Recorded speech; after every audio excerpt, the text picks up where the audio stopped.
Salut les amis, aujourd'hui je vous emmène en balade avec moi, vous faire découvrir une auto. Je vous emmène dans les années 70 chez BMW, à l'époque où ça allait pas très fort chez BMW. Et du coup on s'est dit qu'on allait réinventer la gamme, qu'on allait remanier un petit peu cette gamme vieillissante. Et du coup ça a donné naissance à plein de trucs sympas. Et aujourd'hui je vous présente une de ces voitures très sympas, la BM 1602.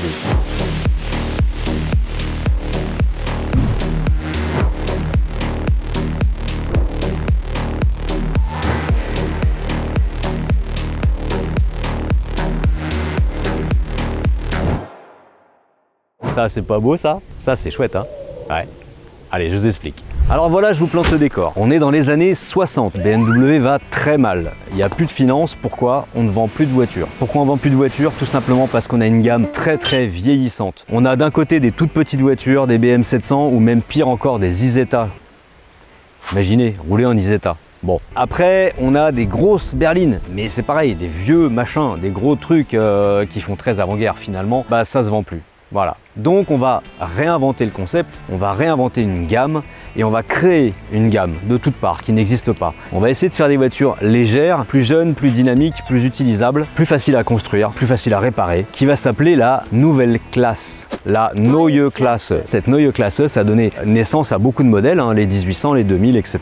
Et les séries 02, comme celle d'aujourd'hui. Donc là, c'est une série 02 et pour le coup, une BMW 1602. Pour 1966, c'est loin d'être ridicule parce qu'on est quand même équipé d'un moteur, on y reviendra plus tard, qui est exceptionnel. Ça je sais, je le dis souvent, mais il est vraiment exceptionnel, vous allez voir pourquoi. Déjà de base, c'est un 4 cylindres, 1300 cm3, il fait 87 chevaux. La voiture fait 940 kg, donc déjà, franchement, pour une voiture de 1966, c'est un truc qui est assez dynamique et qu'on voit pas partout.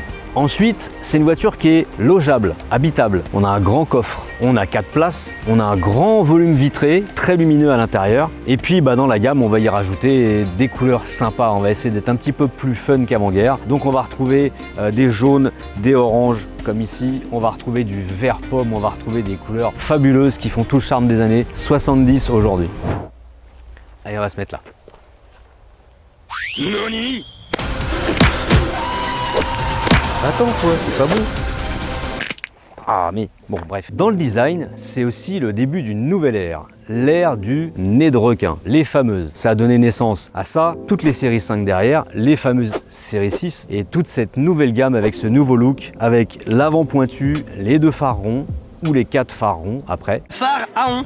Et donc cette voiture-là va préfigurer en série 02, va préfigurer toute la gamme derrière des séries 3, donc après la BMW E21 et derrière les E30. D'ailleurs, ça va partager le moteur avec toute cette gamme-là. Ce moteur-là, le moteur M10, il a équipé énormément de voitures. Il a équipé les séries 5, E12, E28, il a vraiment fait toute la gamme. Il est ultra polyvalent et très bien conçu. Pourquoi il faut acheter cette voiture? Elle est belle. Elle a des couleurs franchement très sympas. C'est sympa à rouler aussi, c'est très dynamique, c'est très moderne, c'est confortable, c'est efficace. Franchement, ça c'est encore un point fort. On peut faire de la régularité avec ça. Comme tout ce qui va être Lancia Fulvia, Ford RS 2000, etc.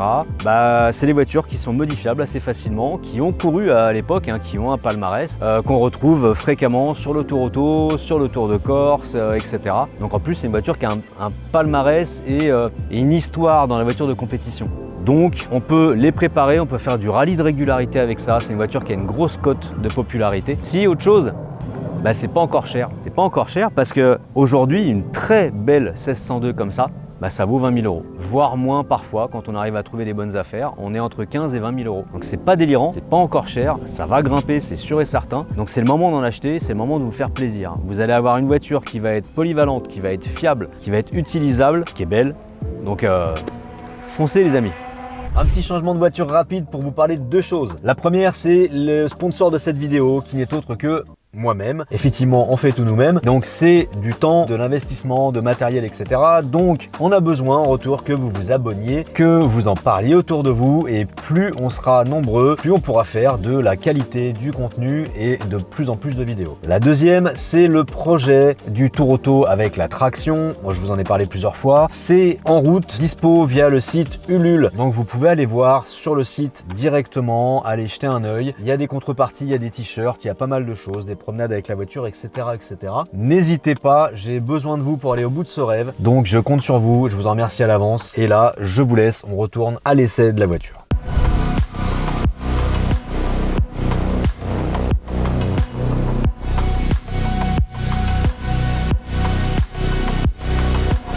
À la conduite, cette voiture-là, elle est définitivement moderne. C'est super facile, c'est souple.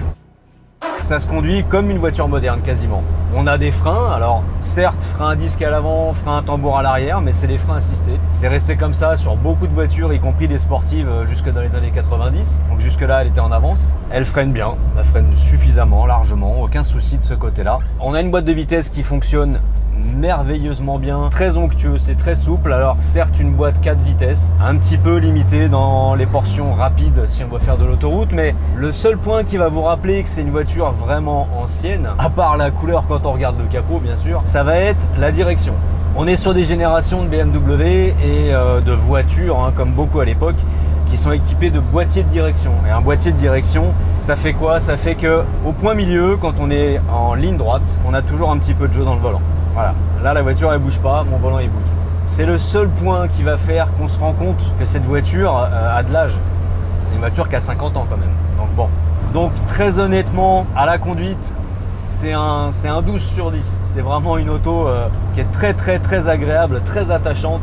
En ce qui concerne le confort, celle-ci est un petit peu particulière parce qu'elle a juste été équipée de ressorts d'amortisseurs un petit peu plus courts. Ça en fait une voiture un petit peu plus dynamique, un petit peu moins confortable. Hein, mais elle gagne quand même en qualité puisque du coup elle prend moins de roulis, elle plonge moins au freinage et elle est mieux guidée, donc beaucoup plus agréable sur les petites routes de campagne. Alors là on est un petit peu secoué parce que voilà, il y a des bosses, il y a des machins, mais c'est pas pour autant désagréable. Après quand vous prenez une série 02 d'origine, c'est très souple, c'est très confortable et c'est très agréable. Là c'est bien ça. Ouais. L'âme de cette voiture, c'est son moteur. Le moteur M10, c'est une merveille. C'est un bijou parce que c'est un moteur qui a équipé la gamme pendant très longtemps, hein, forcément. Je vous l'ai dit tout à l'heure, mais qui a vraiment des antécédents. C'est un moteur qui a été modifié énormément, qui a servi de base à des moteurs qui ont couru en Formule 1 à l'époque, donc en Formule 1 quand même. Hein. C'est un moteur qui a fait de la compétition en endurance. C'est le bloc M10 a été extrapolé et modifié pour être monté sur, par exemple, les Lola T298 qui ont couru les 24 heures du Mans. La 2002, avec un moteur M10, a couru aussi les 24 heures du Mans. Ça a couru le Monte-Carlo, ça a couru beaucoup de choses. Donc c'est vraiment un moteur exceptionnel. Et encore une fois, il a servi de base au développement du moteur type S14. Et le S14, c'est ni plus ni moins que le moteur 4 cylindres de la BMW M3 E30. C'est quand même un moteur, vous l'avouerez, qui est vraiment bien né et qui a vraiment toutes ses lettres de noblesse. Alors une petite portion de route, voilà, un petit 90 km/h, c'est pas trop bruyant, ça pas encore trop dans les tours hein, pour une boîte 4, donc ça peut faire de la route, de l'autoroute sans aucun problème. Encore une fois, on est très bien suspendu, même pour une auto qui est rabaissée. Ça se laisse conduire du bout des doigts, on a une très grande vision, c'est un petit peu comme la Lancia Fulvia. On a beaucoup de surface vitrée, très peu de montant, une grande vision, beaucoup de lumière, beaucoup de clarté, vraiment très agréable. Alors pour conclure avec le chapitre de la conduite, vous l'aurez compris, c'est vraiment une auto facile, très agréable, pas fatigante, donc c'est quand même relativement polyvalent et ce qui en fait vraiment un côté très intéressant. Donc vraiment à la conduite, c'est vraiment une super voiture. Allez, un petit tour sous le capot, le fameux moteur M10. Allez, je vous montre ce moteur M10. Et en plus d'être performant, fiable, pas très gourmand, il est beau. C'est un beau moteur, c'est vraiment très joli je trouve. Et encore une fois, il a été dérivé sur beaucoup de choses. Il a servi aussi de base à faire le M30 hein, qui a équipé toutes les séries 5, les séries 6, la base de moteur de la M1. Donc ça c'est vraiment un gros point fort de cette voiture. Je la démarre pour que vous entendiez ce que ça donne derrière.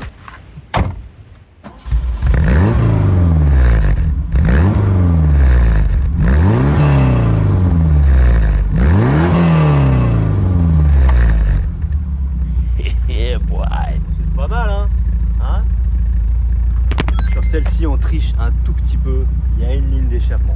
Voilà, on a un petit peu triché. Mais vous avouerez que la sonorité est chouette. C'est bien ça. C'est une voiture qui est bourrée de charme, qui est bourrée de belles choses. Quand on voit ces petits feux là, Ça, c'est quand même très très chouette. On a plein de petits bouts de chrome, de petites choses très sympathiques. La petite antenne de gouttière Hirschmann, ça c'est plein de petits détails sympas. Alors l'intérieur, il est, comment dire, sans être désagréable, à l'allemande. Finalement, c'est austère, c'est peut-être un petit peu froid, mais tout est efficace, fonctionnel. Après, on aime ou on n'aime pas, mais encore une fois, ça tient bien dans le temps. C'est plutôt de la très très bonne qualité. Alors on voit quand même qu'on est dans les années 70 et qu'on a des ceintures qui sont des ceintures mais pas à enrouleur. Effectivement là, à ce niveau-là, elle avoue un petit peu son âge. Mais bon, vous avez vu le charme que ça a, ce grand volant, ces petits cadrans, c'est tout noir. Bon, c'est du noir, c'est tout noir, voilà. Mais à l'extérieur, c'est plus noir, c'est fun, c'est orange, c'est original, hein? Et ben c'est comme ça que s'achève cette vidéo. J'espère que vous aurez appris des choses sur le modèle, sur la marque. Ça vous a plu. Vous l'aurez certainement compris, je ne vais pas être très objectif. J'aime beaucoup cette voiture, c'est un gros coup de cœur pour moi parce que c'est vraiment une voiture très attachante, très pratique, avec laquelle on peut faire beaucoup de choses. Elle a énormément de qualité. Pour l'instant, elle n'est même pas encore très chère. Donc, je ne peux que vous conseiller de vous en procurer, de rouler avec, d'en profiter, parce que vraiment, ça va vous donner beaucoup de plaisir. Pour la suite, vous mettez des pouces, vous vous abonnez, vous en parlez autour de vous. Ça nous aide à faire plus de contenu, plus de qualité. Et puis, à bientôt les amis. Salut!